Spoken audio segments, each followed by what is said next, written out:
로마서 11장 33절에 깊도다 하나님의 지혜와 지식에 풍성하며 그의 판단은 헤아리지 못할 것이며 그의 길은 찾지 못할 것이로다. 그랬어요. 하나님은 얼마나 지혜로우신지 말씀으로 천지를 만드셨습니다. 그리고 모든 사람뿐만 아니라 만물을 섭리하시고 보존하시고 다스리십니다. 할렐루야. 그리고 수십의 인구의 사람들을 안고 일었음을 아시고 그들의 모든 생각까지도 감찰하시고 어떤 상황 속에서도 구원받아야 될 사람을 반드시 구원하시고 구원받은 자에게 함께 하신 줄 믿습니다. 오늘 또 수없는 교회가 하나님 앞에 예배드리지만 다 알고 말씀하시고 은혜를 주시는 만큼 놀라운 지혜가 가지신 분이 하나님이십니다.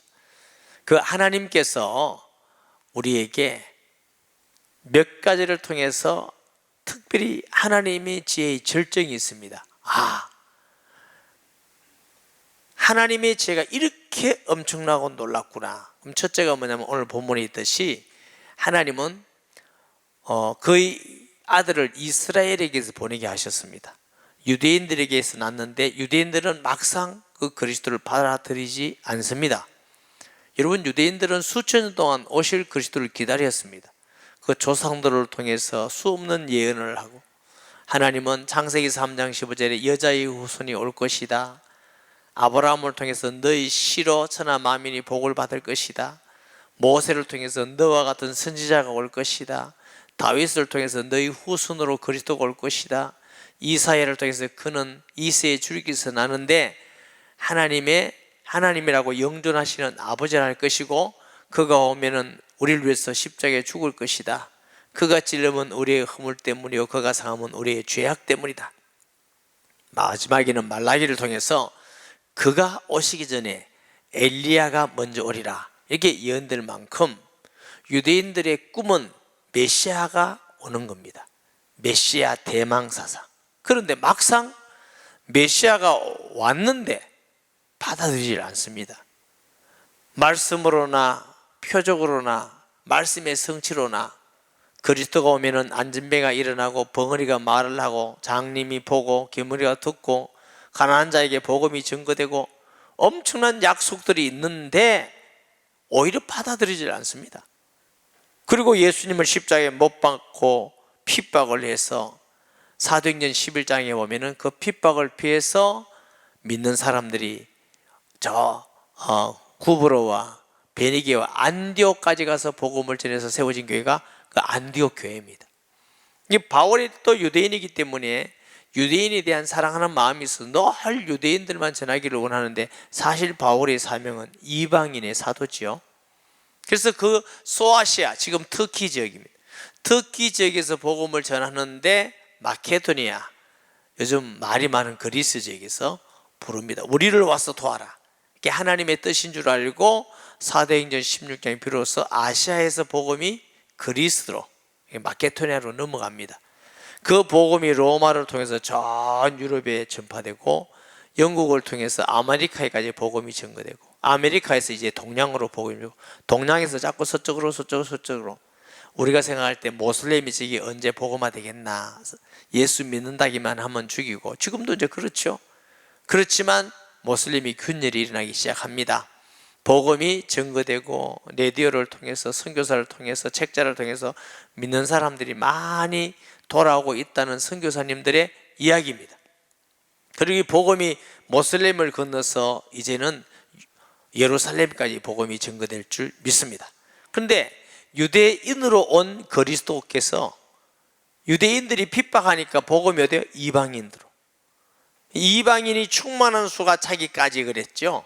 이방인들의 복음이 다 땅끝까지 모든 민족에게 복음이 전파되리니 그때 끝이 오리라 그랬어요.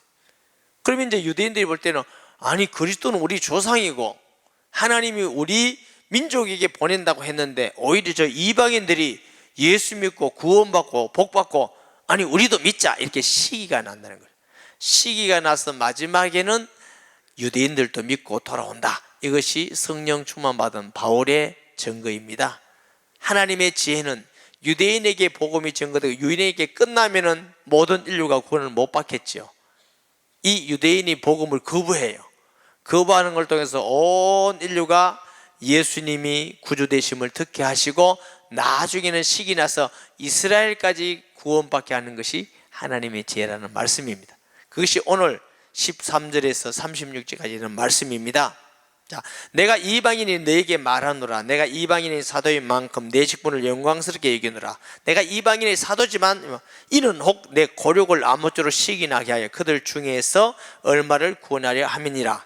그들을 버리는 것이 세상의 화목이 되었거든 그 받아들이는 것이 죽은 자 가운데서 살아나는 것이 아니고 무엇이냐. 그렇지만 이방인들이 믿고 나서 나중에 유대인들도 시기에서 믿게 되는 것인데, 죽었다가 살아났다 말은 이 유대인들이 끊겼다가 하나님 앞에서 버려졌다가 다시 시기에서 믿고 살아난 같이 살아나게 될 거라고 말씀하는 것이죠. 제사는 이건 가루가 거룩한 적 떡덩이도 그러하고 뿌리가 거룩한 적 가지도 그러하니라. 이 말은 곡식이 거룩하면 거룩도 거룩하고 떡도 거룩하듯이 하나님이 거룩하게 하는 모든 자는 거룩하게 됨을 믿습니다. 또한 가지 얼마가 꺾이는데 돌감나무의 너희가 그들 중에 접붙임이 되어 참감나무의 뿌리 진액을 함께 받은 자가 되었은즉 그 가지들을 향하여 자랑하지 말라. 자랑할지라도 그 뿌리를 보존하는 것이 아니요 뿌리가 너를 보존하는 것이라. 다시 말하면 유대인들이 예수님을 안 믿고 핍박하고 거부해서 복음이 이방인들에 가서 이방인들이 이제 믿어서 우리는 이방인이에요. 이방인들이 다 믿는다 할지라도 유대인 이스라엘 사람을 무시하지 말라는 것입니다. 왜냐하면 거기서 복음이 들어왔다는 것입니다. 그리고 둘째는 우리가 예수 믿고 구원받아도 우리가 자랑할 것이 하나도 없다는 것입니다. 하나님의 은혜지 우리가 잘나서 구원받은 건 아니라는 것입니다. 하나님은 유대인의 하나님만 아니라 모든 이방인의 하나님도 되십니다. 아멘. 그리고 우리는 유대인이 먼저 택했고 우리가 나중에 택함 받았지만 그러나 우리가 자랑하고 우리가 교만해질 수는 없다는 것을 말씀하고 있는 것입니다. 19절에 그러면 내 말이 가지들이 꺾인 것은 나로 접붙임을 받게 하려 함이니라. 가지들이 꺾이다. 유대인들이 예수님을 믿지 않고 거부해서 복음이 들어간 것은 가지가 꺾인 거죠. 꺾인 것은 그러면 우리 가지, 격가지, 돌감나무에 있는 가지, 안 좋은 가지가 참감나무에 접붙임을 받게 하기 위함이란 말이냐? 옳도다. 20절 옳도다. 그들은 믿지 아니함으로 꺾이고 너는 믿음으로 썼느니라. 높은 마음을 본지 말고 두려워하는 마음을 가지라. 이 유대인까지도 택한 사람까지도 믿지 않을 때는 버림이 됐는데 이방인인 우리가 믿지 않으면 버림이 되는 건 당연히 하지 않느냐. 그러므로 너희가 교만하지 말고 두려워하라는 것입니다. 믿지 않는 자는 유대인이나 헬라인이나 버림이 되는 것입니다. 그러나 믿는 자에게는 유대인이나 헬라인이나 다 구원의 은혜에 있게 되는 줄 믿습니다. 고린도전서 1장 24절에 보면은 유대인이나 헬라인이나 예수 그리스도는 하나님의 능력과 지혜니라 이랬어요. 할렐루야, 아멘. 하나님이 원 가지들도 아끼지 아니하셨는데 너도 아끼지 아니하시리라. 그러므로 하나님의 인자하심과 준엄하심을 보라.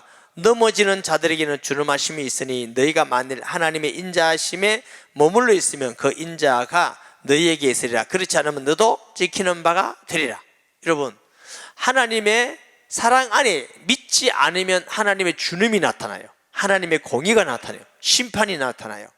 믿는 자에게는 하나님의 사랑이 나타나는 것인 줄 믿습니다. 원 가지도 꺾으셨는데 너희가 격가지 아니냐. 이방인이 믿는데 너희가 믿음을 버린다면 너희들이 꺾이지 않겠느냐.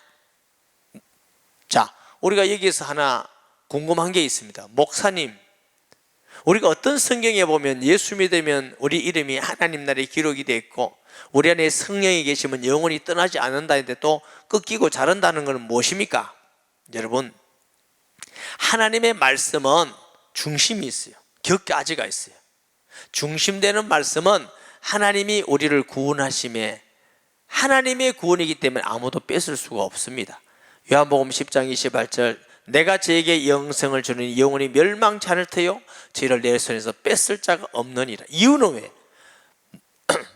너희를 주신 분은 만주보다 크신 아버지라. 아버지께서 우리에게 주셨기 때문에 아무도 아버지에게서 뺏을 수가 없고 나와 아버지는 하나이니라. 저와 여러분의 구원은 그만큼 확실합니다. 그러면 꺾인다는 건 무엇이냐? 여러분, 이스라엘 민족이 믿음을 갖고 있다가 시대에 따라서 믿음이 자꾸만 허리어져서 안 믿는 세대가 와요. 그럼 꺾이는 거예요. 우리도 확실히 지금 믿는데, 예를 들어서 우리 자녀들이 우리만큼 믿음을 갖는다고 확신이 있어요? 우리의 손자들이 우리같이 믿는다는 확신이 있습니까? 우리 증손자 때 가서 안 믿는 아이들이 많이 생긴다고 생각할 수가 없습니까? 왜 자꾸만 매일 가정이 교회가 함께 성경 읽자, 가정이 함께 성경 읽자 하느냐 하면은 우리만 믿고 마칠 것이 아니고 이 그리스도를 믿는 믿음이 자자손손이 내려가서 뿌리를 내려야만 되기 때문에 그래요. 저와 여러분이 믿는다고 해서 우리 자녀가 믿는다는 보장이 있느냐고요. 안 믿으면 하나님께서 잘려지게 되는 것이죠. 이해가 되십니까? 아멘. 유대인들은 2000년 동안 나라를 잃고 방황했습니다. 많은 핍박과 죽음을 당하고 엄청난 많은 고난을 당했지만 1948년 해방하고 나니까 2000이 지난 그들이 그대로 신앙을 유지하고 모여서 지금도 계속하고 있어요. 그 비결이 뭐냐면은 가정 속에서 할아버지, 아버지, 아들 함께 모든 함께 성경에 있는 이 믿음, 말씀 중심으로 믿고 기도하는 이 신앙의 습관이 나라는 잊어버렸지만 그 가정 속에서 계속 뿌리가 내렸더니 지금도 그 사람들은 그 일을 하고 있습니다. 그래서 우리가 바이블 타임이라는 걸 통해서 가정이 성경과 함께 읽자, 교회가 함께 읽자. 그래서 저는 여러분에게 부탁드리고 싶습니다. 이것을 충실히 감당하면서 유언을 할 때에 너희도 이것을 꼭 해라. 그리고 또 유언, 자자손손이 이것을 하라고 매일 함께 가정이 성경 기도하라고 유언을 해라고 유언하시기를 바랍니다. 좀 어렵습니까? 여러분, 너무너무 중요한 겁니다. 이거 우리가 이 시대의 아이를 어떻게 키우겠습니까? 교회가 함께 성경 읽고 가정이 함께 성경 읽고 함께 기도하고 은혜를 나누면 특별한 훈련이 아닐지라도 그들은 자자손손이 믿음의 예수를 물려받기 때문에 참감나무에서 꺾이지 않는 것입니다. 그러나 믿음을 잃어버리면 꺾이는 것입니다. 24절, 그들도 믿지 않는데 머무르지 아니하여 접붙임을 받으니 이는 그들은 접붙일 능력이 하나님께 있음이니라. 믿지 않은 사람이 믿으면 하나님께서 접붙이는 능력이 하나님께 있다는 것입니다. 너희가 원돌감나무에서 찍힘을 받고 본성을 거슬려 좋은 감나무에 접붙임을 받았으니 원 가진 이 사람들이야 얼마나 더 자기 감람나무에 접붙임을 받으랴. 다시 말하면 유대인들, 이스라엘 사람들이 다음에 시기 나서 회개하고 예수 믿으면 정말 좋은 나무에 접붙임을 받지 않겠냐. 이방인 우리도 받았는데 바울은 성령에 충만해서 언젠가는 이스라엘 사람도 돌아오고 구원받는다, 이런 말씀을 하고 있는 겁니다. 25절에 형제들아, 너희가 스스로 죄 있다면서 이 신비를 너희가 모르기를 내가 원하지 아니하노니 이 신비는 이방인의 충만한 수가 들어오기까지 이스라엘에 들으는 우둔하게 된 것이니라. 이방인의 충만한 수가 뭐요? 모든 민족에게 복음이 증거될 때까지. 복음이 증거되면 이제 유대인들이 시기하는 거예요. 그때까지는 영적 눈이 어두워서 예수님을 하나님 아들인 그리스도를 모른다는 겁니다. 우둔하게 된다는 겁니다. 그리하여 온 이스라엘의 구원을 받으리라 기록된 바, 구원자가 시온에 솟아 야곱에게서 경건하지 않은 자들을 돌이키시고 치겠고 내가 그들의 죄를 없이 할 때 그들에게 이루실 내 언약이 이것이람과 같으니라. 복음을 하면 그들이 너희를 말미암아 원수된 자요 택하심을 하면 조상들 말미암아 사랑을 입은 자니라. 여러분, 복음으로 말하면 이스라엘이 원수된 사람이죠. 왜? 우리 예수 믿는 사람을 핍박하고 쫓아내고 했으니까. 그러나 택하심으로 말하면 사람은 우리보다 먼저 택함을 받은 민족이 이스라엘 민족인 줄 믿습니다. 이스라엘 민족은 하나님의 말씀을 맡은 사람들이었고 그들은 하나님의 먼저 택함 받은 순민이었습니다. 그렇기 때문에 그런 면으로 보면은 하나님 앞에 먼저 사랑받는 민족이었다, 그 말이에요. 자, 보습니다. 하나님의 은사와 부르심에는 후회하심이 없느니라. 하나님이 하시는 모든 일에는 하나님의 선한 뜻대로 완전하게 하시는을 믿습니다. 너희가 전에는 하나님께 순종하지 아니하더니 이스라엘이 순종하지 아니함으로 이제 긍휼을 입었느니라. 이와 같이 이 사람들이 순종하지 아니하니 이는 너희에게 베푸시는 긍휼로 이제 그들도 긍휼을 얻게 하려 하심이니라. 이스라엘이 순종하지 않음으로 이방인들이 긍휼을 얻어서 예수 믿게 되고, 우리가 예수 믿게 되는 거 보니까 시기에 나서 이스라엘도 다시 이제 예수 믿게 돼서 긍휼을 입게 하는 것이 하나님의 지혜라고 하는 것입니다. 하나님이 모든 사람을 순종하지 않는 가운데 가두어두시면 모든 사람에게 긍휼을 베풀려 하심이니라. 유대인이기나 헬라인이나 모든 이방인들도 긍휼의 죄 가운데 있는 것은 하나님의 은혜로만 구원받는다는 사실을 알게 하기 위함인 줄 믿습니다. 깊도다 하나님의 지혜와 지식의 풍성함이며 그의 판단은 헤아리지 못할 것이며 그의 길은 찾지 못할 것이로다. 유대인인 사도 바울이, 이방의 사도인 사도 바울이 이 놀라운 걸 하나님의 성령으로 깨닫고 나니까 하나님의 지혜는 너무너무 크고 놀랍다는 거예요. 유대인들이 그렇게 기다리던 메시아가 왔는데도 거부한 건 알고 보니까 모든 이방인들을 구원한 하나님의 계획이었고, 이방인들이 믿고 나니까 다시 그 유대인들도 믿게 하는 하나님의 선하고 사랑과 온전한 계획이었다고 믿는 것이죠. 바울은 정말 깊도다 하나님의 지혜와 지식에 풍성하며, 옛날 성경에는 부유하며. 여러분, 둘째 하나님의 놀라운 지혜가 있습니다. 그 지혜는 고린도서 1장 24절 때 예수 그리스도인 줄 믿습니다. 우리를 구원하기 위해서 하나님은 십자가 부활이라는 놀라운 비밀을 통해서 우리를 구한 것이 하나님의 지혜입니다. 여러분, 사람의 값은 생명력입니다. 모든 사람이 죄를 범하였음에 하나님의 영광에 이르지 못하더니 의인은 없나니 하나도 없다.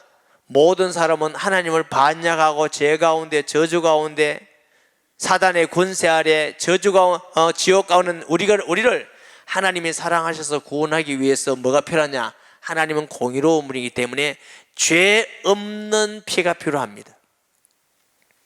우리를 위해서는 죄 없는 사람이 필요하기 때문에 하나님이 이 땅에 사람으로 오시는 방법이 하나님의 영으로 동정녀에게 잉태돼서 나신 것입니다. 할렐루야. 그래서 예수님이 하나님이 이 땅에 동정녀에게 잉태돼서 나신 그리스도이신 이유입니다. 하나님이면서 사람입니다. 그는 죄가 없는데 죽을 필요가 없는데 인류의 죄를 위해서 십자가에 죽으신 것입니다. 죽으심을 통해서 하나님 만나는 길을 열어놓으시고, 죽으심을 통해서 사탄의 머리를 깨뜨리시고, 죽으심을 통해서 모든 죄와 저주 십자가에 못 박으시고 내가 다 이루었다고 그랬어요. 이제는 누구든지 행위로가 아니라 그분을 영접함을 통해서, 예수님을 믿음을 통해서, 만남을 통해서 하나님과 우리가 화봉되게 하시고, 사탄의 권세에서 해방되게 하시고, 죄와 저주에서 완전히 자유하게 하신 복음이 기독교의 복음입니다.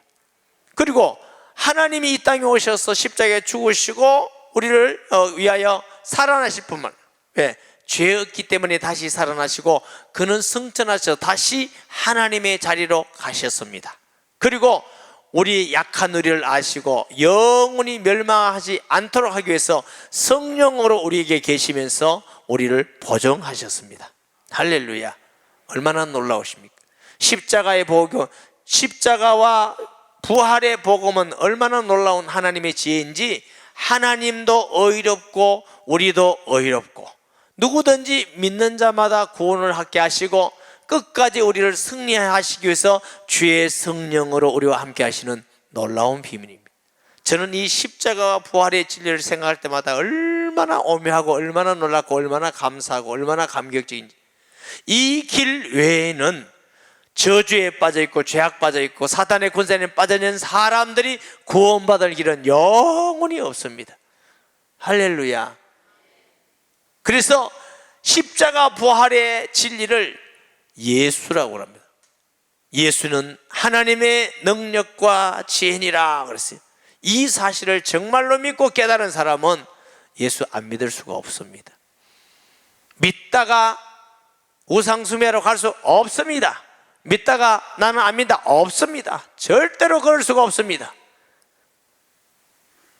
예수님이 하나님이 이 땅에 오셔서 우리를 위해서 죽으시고 부활하신 하나님의 아들 그리스도임을 믿으시기 바랍니다.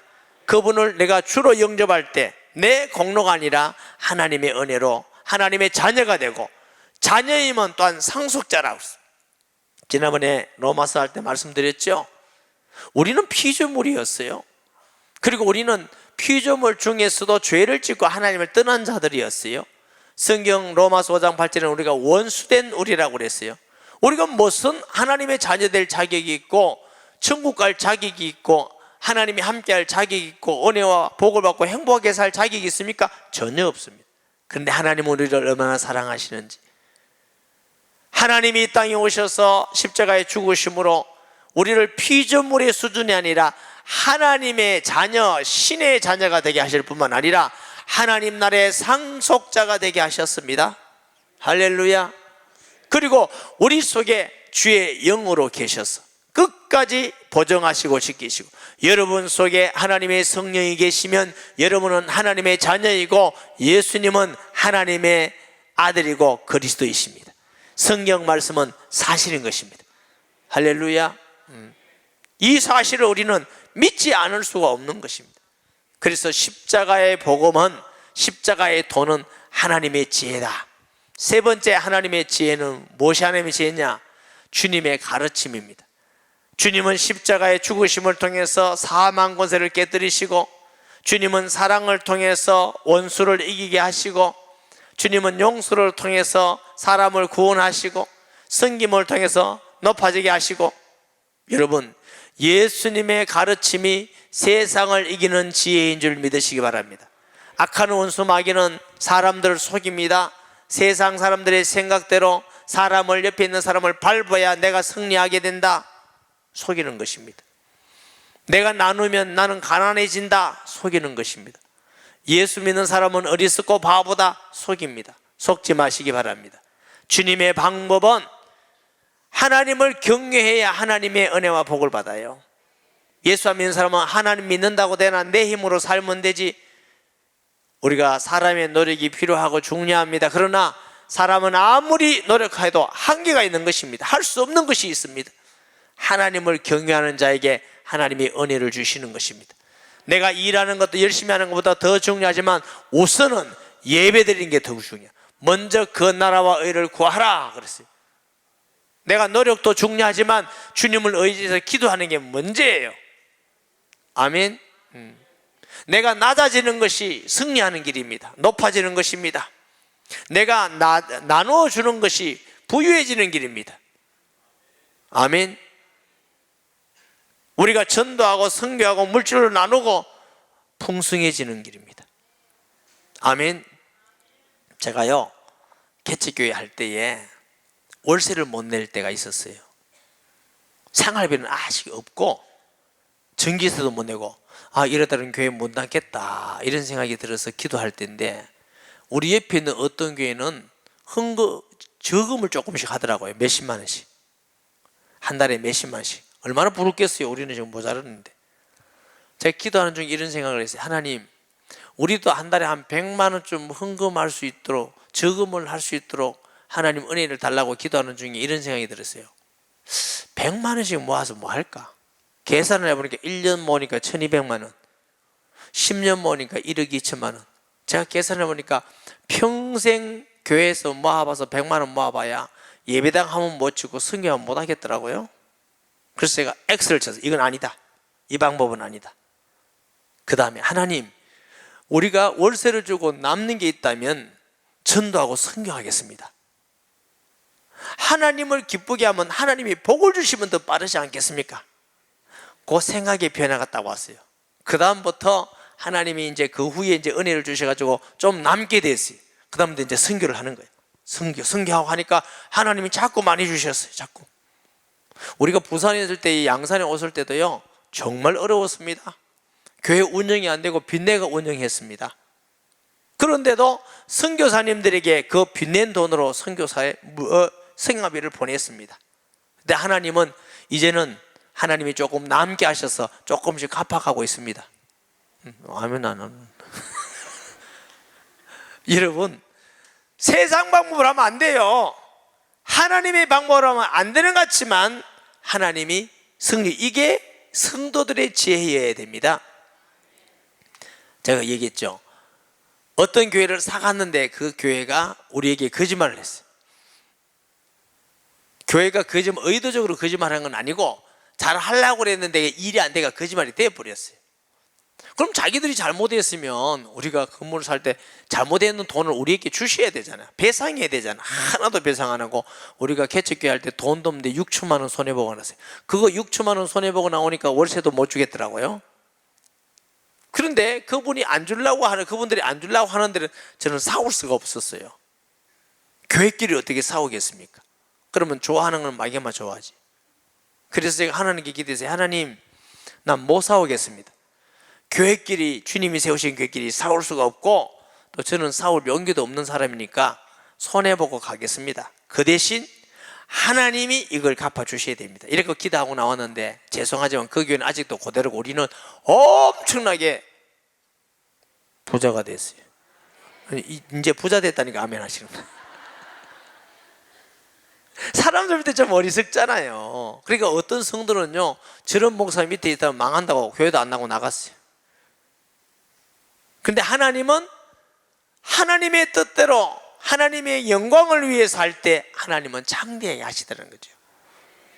예수님은 죽음을 통해서 우리에게 생명을 주시고 선으로 악을 이기고 좀 약해 보이고 부족해 보이지만 섬기는 자가 되고 주의 영광을 위해서 손해도 좀 보고 주를 위해서 좀 사용하고 이런 지혜가 있기를 주의 이름으로 축복합니다.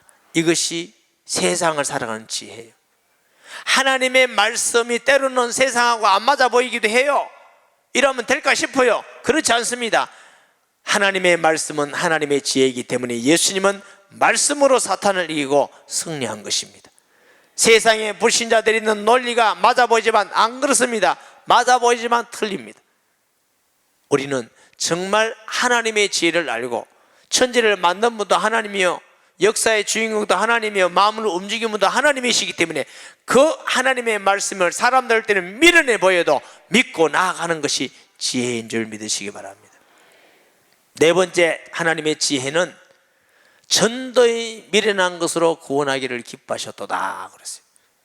세상 사람들은 하나님의 말씀을 듣지 않습니다. 그렇기 때문에 세상의 지혜로운 사람은 가리워두시고 어리석은 자에게 나타냈느니라. 어리석다 말은 순진하고 단순하고 어린아이 같은 사람, 그런 사람에게 복음을 나타내는데, 여러분 구원받는 건 천도를 통해서 구원받습니다. 목사님 나는 누구 전달하고 그냥 왔는데 여러분을 위하여 기도한 사람이 있고 여러분을 위해서 수고한 사람이 있고 여러분을 위해서 복음 전해준 사람이 있고 반드시 있게 돼 있어요. 그러니까 사람들이 전도해 보세요. 불신자 볼 때는 얼마나 웃깁니다. 참 머리 나쁘던 분, 야 전도하면 무슨 봉급 주냐 돈 주냐 누가 알아주냐, 아무도 안 알아주고 오히려 욕먹습니다. 바보라고 전치라고 꾸정물 덮어쓰고. 그렇지만 하나님은 그 일을 통해서 세상 사람들 볼 때 어리석은 순박하고 가난한 마음을 가진 사람을 구원하시는 것이 하나님의 지혜입니다. 그래서 저와 여러분은 불신자 볼 때는 다 어리석어 보여요. 그렇지만 우리는 그 하나님을 믿고 말씀을 믿는 자인 줄 믿습니다. 그러나 우리가 어떤 것도 자랑할 것이 없죠. 왜? 30절 누가 주의 마음을 알아 누가 그의 모사가 된 이 놀라운 하나님의 지혜를 하나님께 말해줄 수 있는 사람이 있느냐는 겁니다. 하나님보다 더 지혜로운 사람이 있느냐는 것입니다. 없다는 것입니다. 누가 주께 먼저 들어 갚으심을 받겠느냐. 여러분 우리가 주를 위해서 봉사하고 헌금하고 선교하고 희생하고 때로는 핍박을 당하고 어떤 일을 한다 할지라도 그것을 하나님께 은혜로 갚을 만한 것이 됩니까?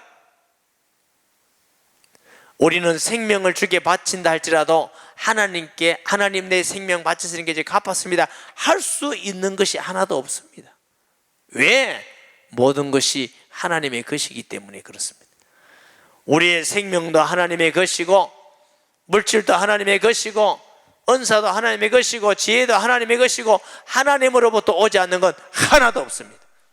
그러므로 우리가 구원받은 것도 자랑할 것이 아니요 주를 위해서 헌금을 하고 봉사를 하고 전도를 하고 선교를 하고 그를 통해서 놀라운 역사가 일어났다 할지라도 자랑할 것이 하나도 없어요. 다만 하나님 우리를 구원해 주셔서 감사할 뿐이고, 우리에게 쓰임받는 게 감사하고, 하나님 우리 주신 물질을 기도한 게 사용된 게 너무 감사하고, 주를 위해서 핍박받는 게 너무너무 감사하고. 그래서 여기 뭐라고 그랬어요? 이는 만물이 주에게서 나오고 주로 말미암아 주께로 돌아감이라. 그에게 영광이 세세 있을지다. 아멘. 우리가 다만 하나님께 감사하고 영광 돌릴 것밖에 아무것도 없다는 것입니다. 바울은 먹든지 마시든지 무엇을 하든지 하나님의 영광을 위하여 하라. 우리는 다 하나님의 은혜로 구원받고 하나님 은혜로 사는 자입니다. 구원받고 하나님 앞에서 일하는 거고 모든 것 다 하나님의 은혜입니다. 평생 동안 자랑하지 말고 겸손히 항상 모든 일에 하나님 은혜에 감사하고 하나님께 영광 돌리는 지혜롭고 복된 성도 되기를 예수님의 이름으로 축복합니다.